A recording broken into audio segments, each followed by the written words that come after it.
A packed restaurant, the air buzzing with quiet chatter and the hum of silverware.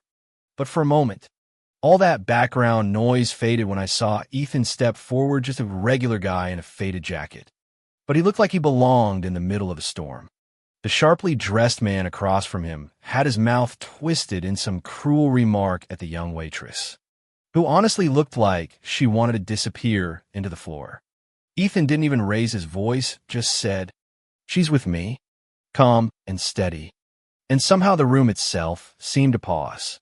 I saw a billionaire freeze mid-sip at her table in the corner Clara Montgomery, though the world called her Heiress. Heiress to half the luxury brands you see in glossy airport magazines. She glanced up, caught by this unexpected, quiet stand in the middle of her carefully choreographed evening.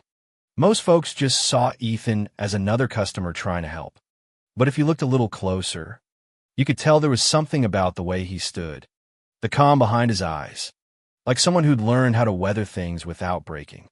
Maybe that's why Clara couldn't look away, because most of her life was spent being the center of attention, never the quiet observer. Ethan hadn't planned on being anyone's hero. He'd come in after a long shift at the garage, just picking up dinner for his daughter, Lilish, be waiting for him at home, probably with a crayon-stained smile and stories about her day. But he'd seen enough in his life to know when to step in. And when that waitress started to shrink under a rich man's words, he just couldn't turn away. It was something he'd had to do ever since Lily's mom left Stand Up, even when it felt impossible. He gave the waitress a gentle nod, made sure she was okay, then headed for the exit, takeout bag swinging from his hand like it weighed nothing. He didn't seem to notice the ripple he left behind, or the way Clara's eyes followed him out the door. Clara's whole world was built around being noticed. She'd grown up behind tinted limo windows, watching cities and seasons slip past, always with people looking at her, never really seeing her. At 26, she was supposed to have everything, but all she really wanted was a breath of air without someone else's expectations hanging on it. Tonight was just another round of handshakes, old money smiles, and the exhausting dance of networking, until Ethan's voice cut through everything. And for once she saw someone who didn't care who she washed, just did what he thought was right. When a manager hustled the angry customer away, Clara caught herself staring after Ethan. She excused herself, surprising even her own friends, and followed him out into the drizzle, the city air cool against her skin. "Wait," she called. He turned, looking a little tired, a little wary, but still steady as a rock. She thanked him. Nobody ever speaks up in situations like that, she said, and he just shrugged it off, almost embarrassed. "Sometimes you just have to step in," he replied, shifting his bag, clearly ready to be on his way. But Clara wasn't finished. She asked his name, and when she told him hers, he didn't blink, didn't light up with that awestruck look she'd grown used to. He just nodded, treating her like anybody else. For the next few days, she found herself thinking about him, about the way his presence filled the room without making noise. Eventually, she tracked down the little diner where he sometimes brought Lily, and from the doorway, she watched him laugh with his daughter, the kind of laugh that leaves lines at the corners of your eyes. She almost didn't go inside, worried she'd stick out like a sore thumb in her designer coat. But Ethan greeted her like it was the most natural thing in the world.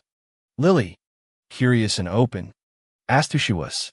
Clara smiled, careful not to mention her last name, just wanting a moment where she could belong without the weight of her family's empire pressing down. Of course, life has a way of dragging secrets into the light. It wasn't long before rumors started flying Clara, the Heiress, spending time with a mechanic. Her father called her in, voice cold and disappointed, telling her she couldn't risk their legacy, not for someone who'd never fit their world. Clara felt the old fear tighten around her chest, but she couldn't shake the memory of Ethan standing steady, refusing to bow to anyone. She found him again, this time at the park, watching Lily fly a homemade kite. Clara let herself admit the truth. She wanted a life that felt real, even if it meant giving up everything else. She told Ethan about the pressure closing in, about how easy it would be to just walk away, but how much harder it was to ignore what she really wanted. Ethan listened, quiet and kind. You don't owe anyone the version of yourself they've decided you should be, he told her. You just owe it to yourself to live in a way you won't regret. Those words landed hard. Clara realized she'd spent so much of her life hiding behind roles and expectations that she'd almost forgotten who she really was. So she started making space, skipping a few social events, inviting Ethan and Lily to small art shows where nobody cared about last names. She introduced them to a couple of friends who judged kindness over bank accounts. Slowly, carefully, building a bridge between two very different worlds. It wasn't easy. Paparazzi tried to catch them together. Her father sulked.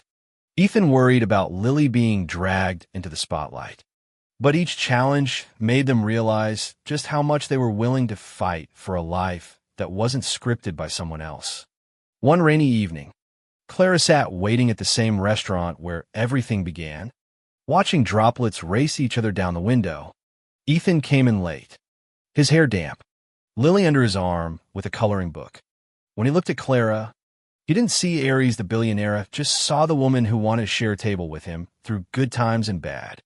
They ate in the soft glow of the evening, laughter bubbling from Lily, something warm and rebellious blooming between them.